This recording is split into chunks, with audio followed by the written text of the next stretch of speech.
Good morning Philippines. First booking, malapit lang sa amin. Time check tayo, 7:31 AM. Alin sa 344 yung ano natin, fare ngayon. Okay mga dre, kakababa lang ni sir. Na-traffic kami, halos isang oras din yung biyahe namin. May panibagong booking nga pala tayo. Papunta pa lang tayo kasi kaka-drop off lang natin kay sir. Diretso lang yung pick up natin. Dating gawin, hindi ko natin itingnan yung drop off na ito. Huwag lang yung sobrang mahal. Alam na natin kung saan yung drop off nun. Malayo yun sigurado. Ngayon pa lang iniisip ko mga dre, yung pagsarado ng EDSA, yung rehab. Saan kaya tayo pwedeng pumunta para doon na lang tayo, doon na lang yung area natin. Malamang sa malamang kita-kits tayo sa natin, sa drop off. Okay, ngayon dito ngayon tayo sa Parañaque mga dre. Nasa 434 magmula Pasig natin nakuha. Sa bandang Ortigas yata yun. Bago tayo mag-arrive dito, may booking tayo. Malapit lang dito. Iniisip ko pa nagsarado yung EDSA. Plano kong pumunta ng Cavite. Doon tayo try lang natin. Kasi siguradong matraffic dito eh. Yun ang iniisip ko eh. Magpaikot-ikot ng Cavite. Baka makarami tayo. Base sa balita ako, all goods naman daw yung kitaan doon lang sa area na yun. Paikot-ikot lang habang ginagawa yung EDSA, Halos isang taon kalahati yata gagawin yung EDSA.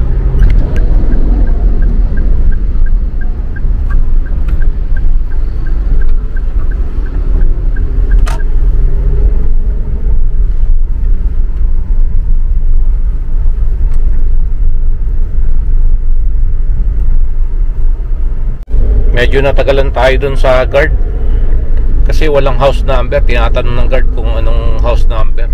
Sabi ko wala eh. Sinusunod lang namin yung pin kung saan yung turo ni Waze. Pag na lang daw pagka exit. Nasa 369 pesos.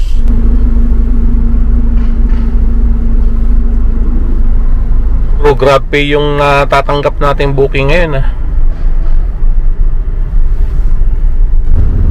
Nung araw hindi ko pinapansin yung mga offer ni Grab sa atin na loan, cash loan.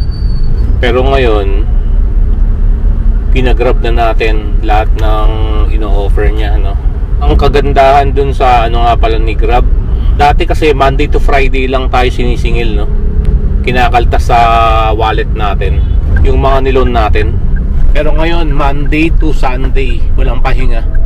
Hindi ko alam kung bakit pati Sabado, Linggo naniningil na si si Grab.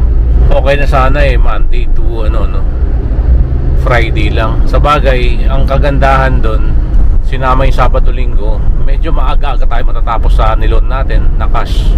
Medyo malayo tong natin, pick up natin, 2.6 kilometer.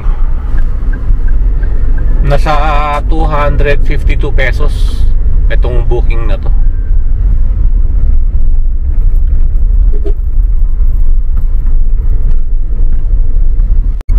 Papuntang Bulacan, ay Baclaran.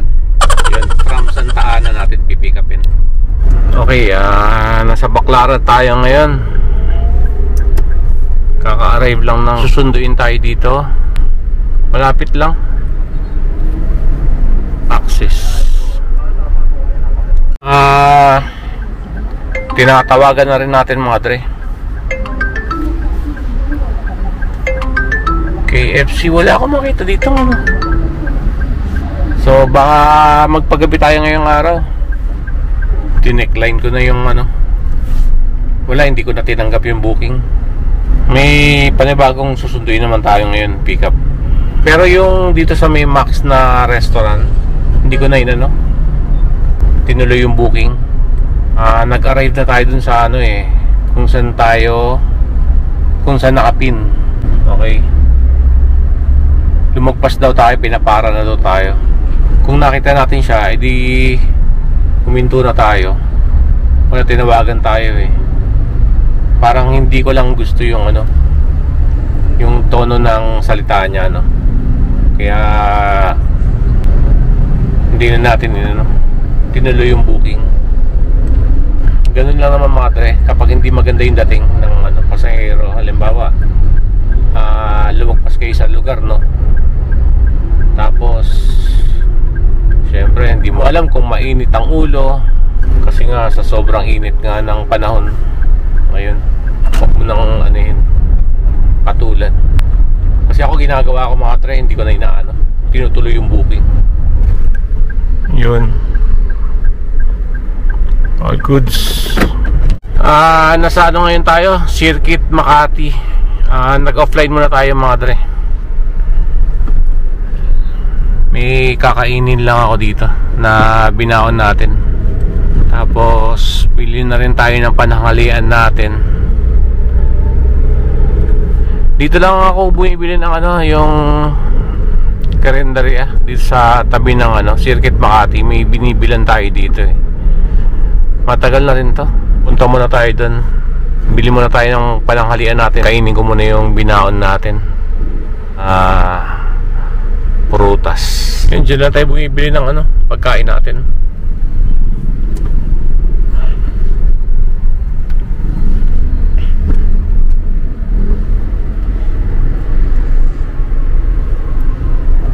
Yan, isa sa mga karindere dyan. Yan, dito tayo bumibili ng natin, pananghalian natin. Yan. Pag dito tayo nagagawi sa Makati sa circuit.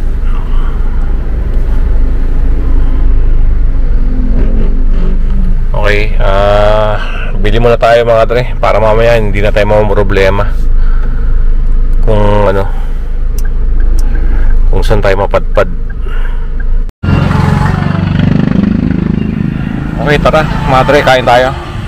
So ito yung binili nating ulam, no? Sweet and sour.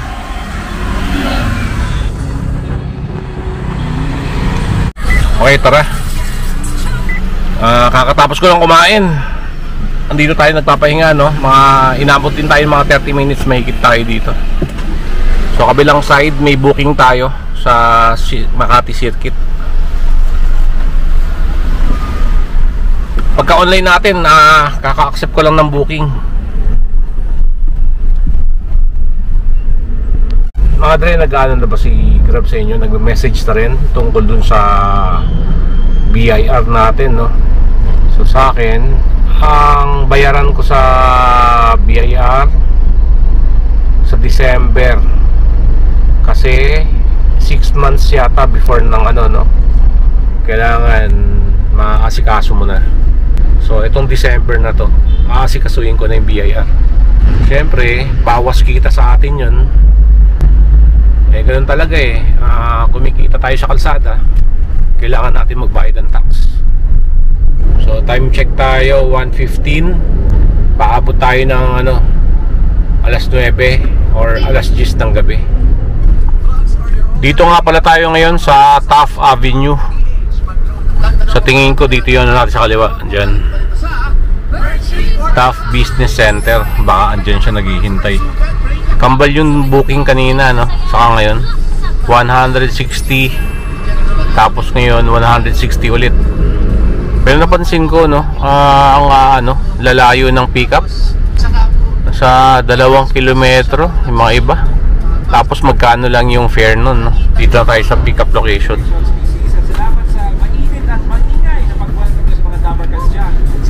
Ayun, kumakaway sa atin. 208 lang po. So ginamit ko nga pala ngayon yung my shot destination. Papuntang tayo, Camarin, Caloocan. Doon ko ginamit para makarami pa tayo ng booking. 2:52 PM pa lang naman. Kasi ayokong ma-stuck tayo dito. Kasi kanina pa ako paikot-ikot dito, Makati, tapos dito sa Taft. Paikot-ikot lang ako dito.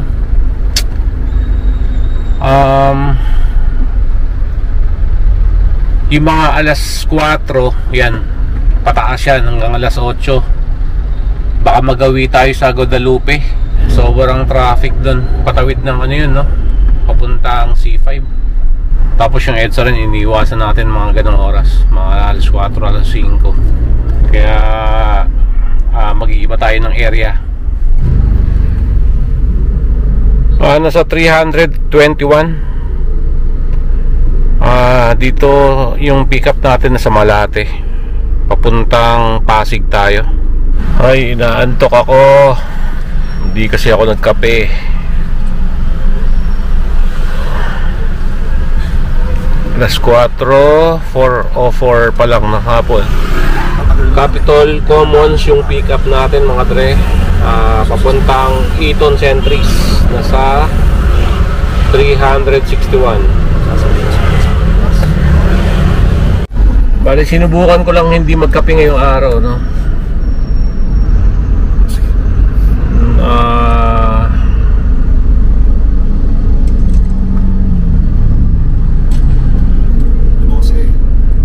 Bali, kanina umaga tayo nagkape para gising na gising tayo. Ngayong hapon hindi tayo nakapagkape. Ngayon pa naman yung oras ng traffic. Dapat ganitong oras tayo uminom ng kape. Pero sinubukan ko na hindi bumili ng kape, no? Ayun. Inaantok tayo. Centris QC. Tabi ko muna. Antok na antok ako. Inaantok ako. Walang bakante Bali, nag-offline muna tayo. Punong-puno. Doon tayo sa kabilang side.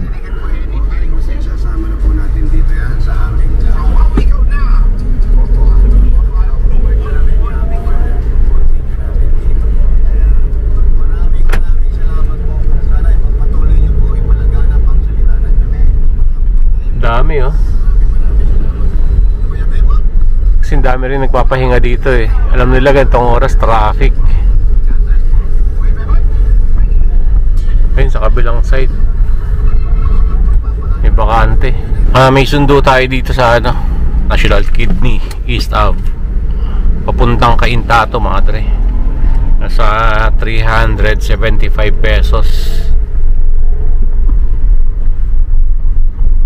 So alas 5 5:18 ng hapon.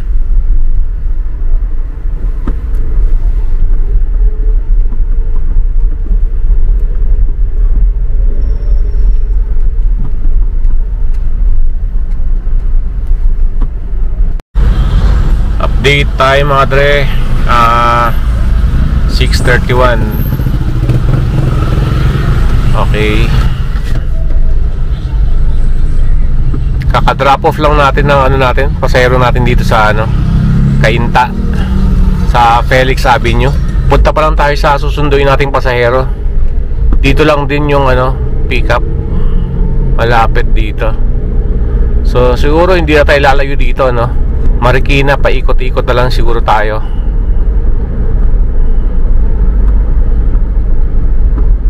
Para pag gusto na natin umuwi mamaya, diretso uwi na tayo. Papagas tayo ngayon nga pala. Pero may pasahero pa tayo susunduin, hindi pa tayo uwi. Kasi dito tayo nagpapagas talaga sa Felix Avenue. Mura kasi dito gasolina dito Medyo malayo rin yung pickup. Nasa 2 kilometro mahigit. So tinanggap ko na to. 126 lang yung babayaran niya. Malapit lang naman siguro magkapatid Thank you. Mga dre, daan muna ako sa grocery para kakainin namin bukas.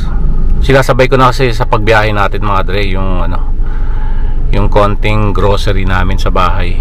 So konti lang yung bibilin ko. All goods. Okay, alas 9. Nasa Valenzuela tayo ngayon, Kain muna tayo ng dinner natin. Jollibee. Gabi na mga dre. So gumamit na tayo ng my set destination natin mga dre. Dito ngayon tayo sa Bliss, sa may bandang Pilcoa. May susunduin sana tayo dito sa UP, pero nawalan tayo ng internet, no? Yan mahirap sa loob ng UP. Hindi natin ma-arrive. Kaya siguro wala yung mga pasahero natin. Wala, hindi ko na matatanggap to. Lalabas na tayo sa UP. Uwi na tayo. Mag-alas 10 ng gabi.